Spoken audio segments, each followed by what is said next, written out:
Champions trophy boycott করলে আইসিসির নিষেধাজ্ঞায় পড়তে পারে পাকিস্তান। সেক্ষেত্রে আইসিসির সব ইভেন্ট থেকে বাদ পড়তে পারে বাবর রিজওয়ানরা। এদিকে বিসিসিআইকে নতুন করে প্রস্তাব দিয়েছে পিসিবি। গ্রুপ পর্বের অন্তত একটি ম্যাচ টিম ইন্ডিয়াকে লাহোরে খেলাতে চায় পাকিস্তান।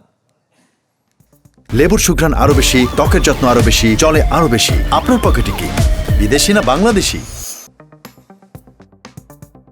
ভারতের সিদ্ধান্তে বিপাকে পড়েছে পাকিস্তান।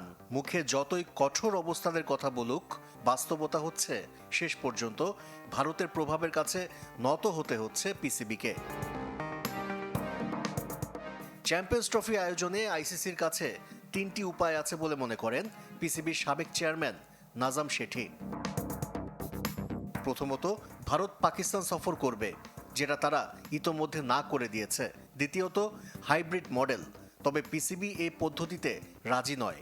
তৃতীয়ত, পুরো টুর্নামেন্ট অন্য কোনো দেশে নিয়ে যাওয়া।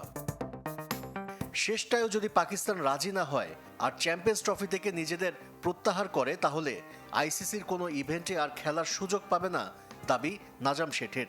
তখন যে পরিমাণ ক্ষতির মুখে পড়বে তা দ্বিপাক্ষিক সিরিজ দিয়ে পুষিয়ে নিতে পারবে না পিসিবি। এর মাঝেই দুটি গুঞ্জন ছড়িয়ে পড়েছে ভারত ও পাকিস্তানের গণমাধ্যমে। আইসিসির কাছে চ্যাম্পিয়ন্স ট্রফি আয়োজনের ইচ্ছার কথা জানিয়েছে ভারত। এতে আর্থিকভাবে লাভবানও হবে ক্রিকেটের সর্বোচ্চ সংস্থা।